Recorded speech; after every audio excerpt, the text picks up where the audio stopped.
Teenagers and ADHD, we'll talk to our pediatrician about it just ahead, and cracking down on counterfeit goods, plus adjusting to life outside of prison. An update on the release of David Robinson. Mid-morning starts right now. WCBI's Mid-Morning with Aundrea, breaking away from your everyday.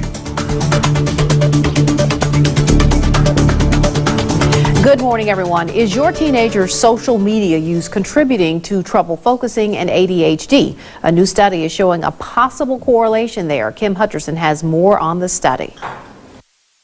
Could your teen's social media habits increase their chances of developing attention deficit hyperactivity disorder?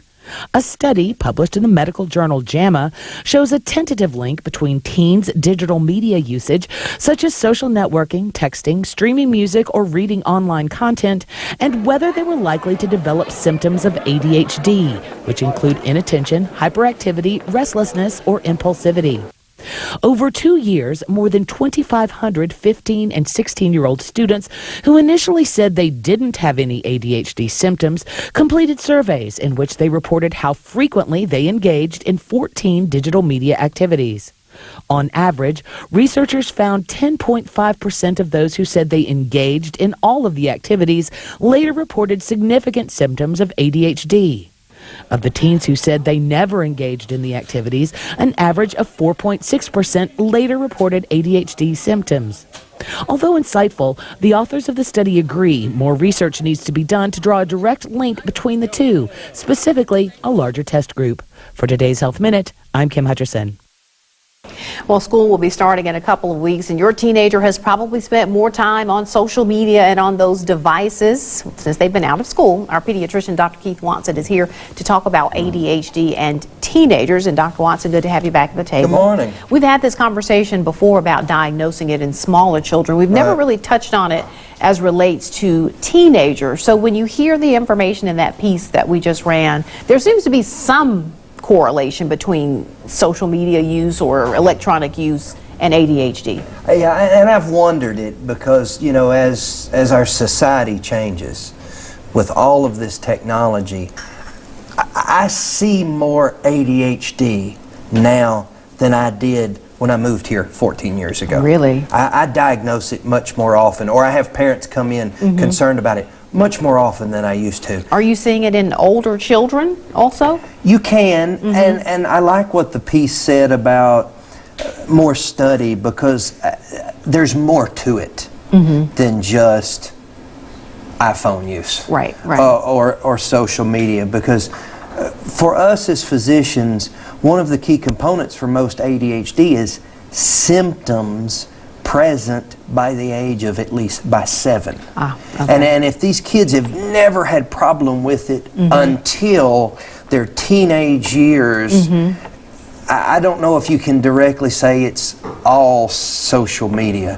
Maybe the symptoms were there earlier and they didn't come out, or maybe or weren't recognized properly, or maybe using these devices mimics it. It causes symptoms of it, whereas maybe if you got rid of the social media, the problems that these kids were reporting having, maybe they go away. I can definitely buy into that, because as a woman in my 40s and constantly using a device, a phone, an iPad, a laptop, sometimes simultaneously if it's on the weekend and something happens at work, then it is very difficult to be focused in on all of these things, and then when there's not all this stuff going on, it's hard to focus on anything. Right. So, you know, I like how the piece said that using the social media showed an increase in symptoms. It didn't say an increase in ADHD. And it's symptoms of ADHD. Let's talk about some of those symptoms that the piece did talk about, one of which is inattention. Right. And that's one of the hallmarks of ADHD, is someone who has difficulty paying attention for even short periods of time. The key to ADHD is, though, it's an uncontrollable thing. Okay. Someone who has ADHD is inattentive in every aspect of their life. They're inattentive at home. Okay. They're inattentive in school. Okay. They're inattentive in church. They're inattentive in everything. It's just not when I'm in an atmosphere where I'm bored that I'm inattentive. Correct. Okay. Hyperactivity. Same concept. Okay. Someone with ADHD, now, not everybody with ADHD is hyper. Okay. But if you are the type of ADHD that includes hyperactivity, then you are hyper all the time. You find it physically impossible to sit still, to remain in a chair. Whether you're in a movie theater watching a movie, or you're in class, or you're in church, you physically cannot sit still. You're constantly moving. It's an uncontrollable condition. I would think when it comes to teenagers, those particular symptoms would be easy for a parent to spot, because when you're dealing with a small child, you expect them not to have a long attention span. Right. You expect them to be a little more hyper than everybody else in the room. But if you're dealing with a 14, 15, 16-year-old who all of a sudden is having issues controlling their behavior or not paying attention to anything, there may be something there. There may be something there, because by that age they ought to be able to control those things. And if they are having difficulty, ADHD may be a possibility, or there may be something, technology, that's causing it. And the important thing is not to try to self-diagnose. Go see your pediatrician, because you're the one who can ask the questions to direct them in the right way, If there's any questions, check with your doctor and have an evaluation done. All right, great to see you as always. The next time we see you, school will have started. So We'll have started. happy end of summer. Happy end of summer. See you next time. All right, the nation's largest group of pediatricians is calling for urgently needed reform regarding thousands of food additives and food packaging materials. The American Academy of Pediatrics says the chemicals may pose some health risks to children. Hina Doba has that story. The American Academy of Pediatrics is calling for stronger federal regulations when it comes to more than 10,000 FDA-approved chemicals added to food and food packaging. This is a huge statement by the nation's pediatricians saying, look, our food safety system is failing to protect the health of our children. Of concern are direct additives such as artificial coloring, nitrates, and nitrites, preservatives commonly found in processed meat, as well as chemicals found in plastics, such as bisphenols and phthalates.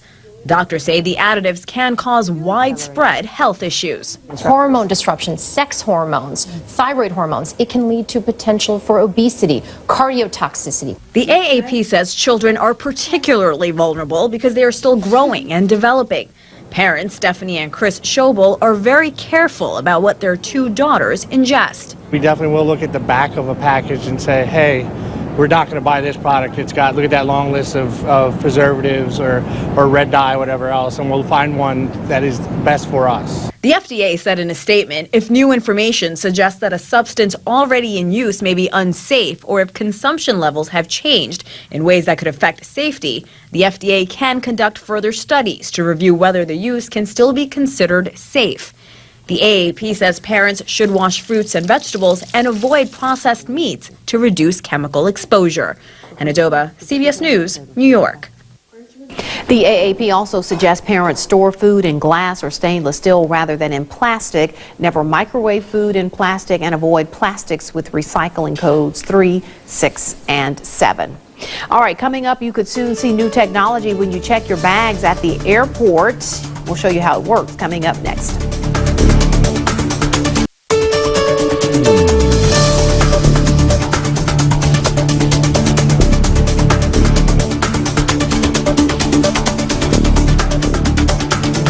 Welcome back. The TSA is launching new technology that could change the way bags are scanned at airports across the country. The goal is to replace aging X-ray scanners with new 3D carry-on bag scanners that use the same technology as CAT scans. The TSA believes they will spot explosive older machines could miss. Chris Van Cleve reports from New York's JFK International Airport, where the technology debuts this week.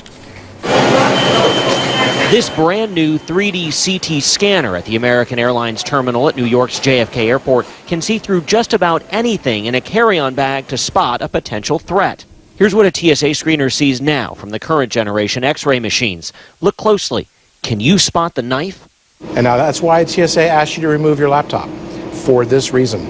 But using your finger, just manipulate it around, and there it is. Oh, wow. That's the view from the new analogic scanner going into JFK. The manufacturer gave us a first look last year. They work like a CT machine in a hospital, seeing through even a cluttered bag, and gives screeners the ability to zoom in and rotate the bag for a 360-degree view. American Airlines donated 8 of the roughly $300,000 scanners to TSA, including the one at JFK. We think in perhaps 5 years or so, the passengers won't have to take anything out of their carry-on bags. TSA Administrator David Pekoski calls the technology revolutionary. What they're capable of doing is detecting a wider range of explosives, which is very important, and then a much lower weight of explosives. They're just much better at detection, so you get better security faster, essentially. The TSA plans to have 15 deployed to these airports by the end of the year and are authorized to buy up to 240 in 2019.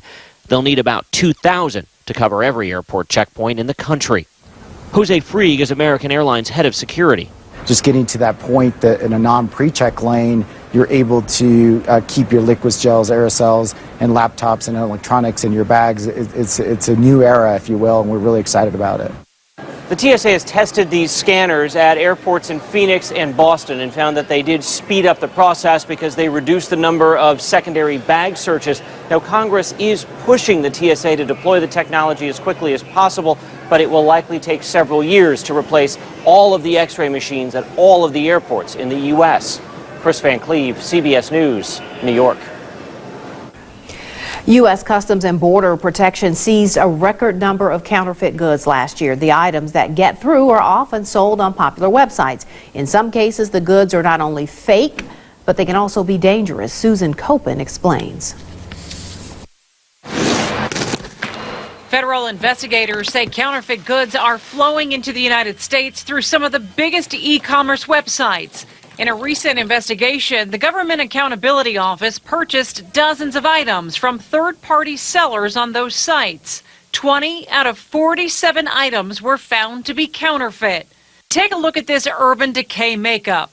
The real thing is on the left, the fake is on the right. Is it sort of a crapshoot if you're buying this stuff? Absolutely. There are consumers at risk, and that's why we say buyer beware. Special Agent in Charge David Abbott is with Homeland Security Investigations. He showed us plenty of confiscated counterfeit goods, many of them items that can harm or even kill you. A fake surge protector, counterfeit brake pads, fake airbags, even a knockoff overhead sprinkler. Our biggest concern we're seeing is the illicit pharmaceuticals coming in. Everything from Viagra, the bottle on the left is fake, the one on the right is real, to cancer drugs and painkillers. It's coming in, it's usually coming from China. It may or may not be what the consumer thinks they're purchasing, and obviously if you're ingesting something that you don't know what it is or it's against a doctor's order, it could be very harmful. Companies like Apple have sued third-party sellers for hawking counterfeit goods. And those e-commerce sites listed in the government report say they have a zero-tolerance policy for counterfeits. If it looks too good to be true, it probably is. Susan Copen for CBS News, Pittsburgh. All right, if you want to make a little money, pay attention to this. It is possible for some people who put in the initial work to develop passive income streams. Experts say if you make the right choices, you too can join the millions of people making money with very little effort. Here's some tips on how you can create passive income streams that can significantly boost your net worth over time. Making money while you sleep. It sounds like a fantasy, but making that dream into reality is easier than you might think. Passive income is basically generating money without applying my time to it. To get started, experts recommend you first take stock of your talents and skills and figure out how to monetize them. Start to share that knowledge. People will pay you for that knowledge. And if it's recorded online course, you don't have to be there to generate the income. Websites like Coursera and Udemy allow you to create online courses on anything from baking to drawing. And all you need is your smartphone and a tripod. Everybody is really, really good at something. It may not be money, but it's something that they're great at. Then, experts say, take the lean approach. Whether you're writing a profitable blog, online course, or book, do as little as possible, keep costs low, get feedback on your content, and build from there. If you're doing all of this in a vacuum, you'll fail. You'll spend a lot of money, a lot of time, a lot of heartache, and you'll have a lot of struggles. The next critical step is to invest time up front and be patient. Don't expect to make loads of money right away. Very few businesses grow quickly. They absolutely take time, they take effort, and they take consistency. For Consumer Watch, I'm Melissa Rainey. Other passive income streams include becoming a landlord and renting out extra rooms in your home or your apartment. All right, when we come back, the dream of flying, can it really happen? We'll find out next on Mid Morning.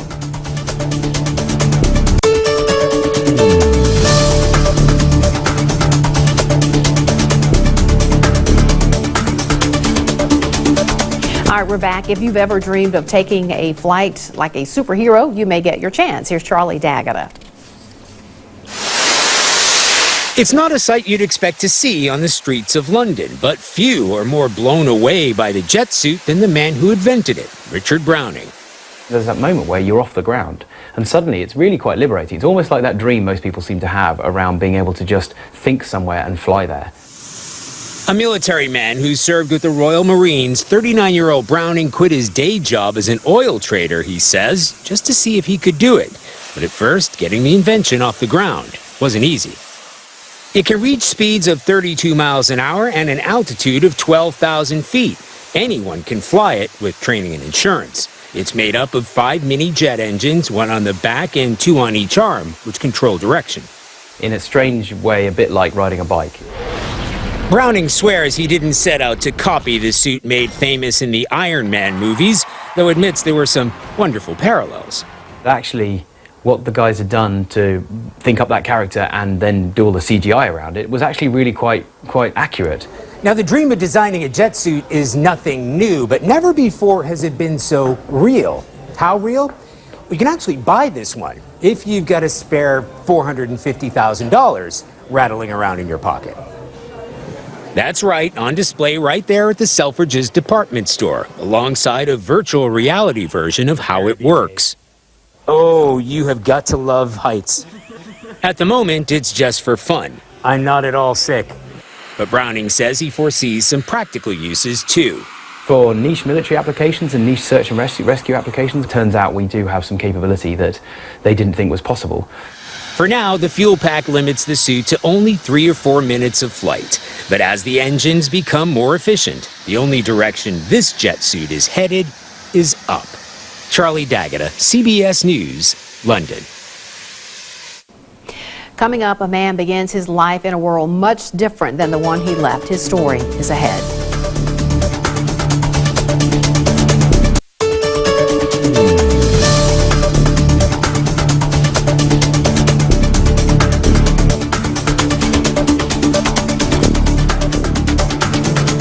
Welcome back. More than 2,000 inmates in the United States have been exonerated and released from prison since 1989. On May 15th of this year, David Robinson joined them and walked out of a Missouri prison. Robinson had been given a life sentence, but the Missouri Supreme Court overturned his murder conviction. 48 Hours correspondent has been following Robinson's story. She went to Sikeston, Missouri to find out how he's doing. Late on the night of May 15th, David Robinson walked out of prison into the arms of his waiting mother, Jeanette McCaster. Thank you, Jesus. When he come out that cell, I just was stunned, didn't know what to say, what to think right then. But it took some time for Robinson to actually feel free. What made you really feel you were out? Well, I see my mother and my family all the time in visit room. Maybe touch them physically, but to go pay respect to my grandfather's grave. 1 month later, Robinson made another dramatic walk. ID where? ID where? Down the aisle.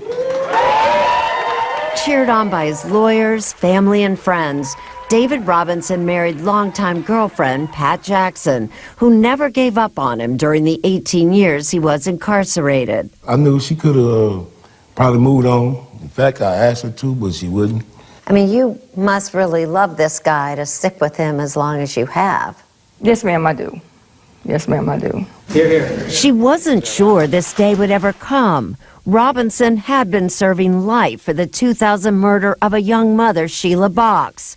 There was no physical evidence tying Robinson to the crime, just the testimony of 2 government informants who later admitted they lied. And in 2004, another man, Romance Mosby, confessed to shooting the victim during a botched drug deal. But this past February, a special master appointed by the Missouri Supreme Court ruled what Robinson had been saying all along, that he was an innocent man. Today, Robinson's in a world he no longer recognizes. When David was first arrested, Bill Clinton was president, and Amazon was a book company. And now, says Robinson's lawyer, Jonathan Potts, he's a middle-aged man with nothing. He had no money in his pocket. He didn't have a home. He didn't have credit. Essentially, you're being reborn. Click on to where the line. Jackson Robinson, a nurse, says just getting her husband an ID card was a challenge, and a bank account. You can't have a bank account because you have to have your residence for 6 months established. And how do you explain where you were for the past 6 months? Yes, ma'am. And then you have the other hurdles like health insurance. One of the questions that they ask is, have they been incarcerated? So you have a harder time getting health insurance. The couple now lives in Sykeston, Missouri, where Robinson is looking for a job. But applications are all online, and it's a little slow going. I'm free.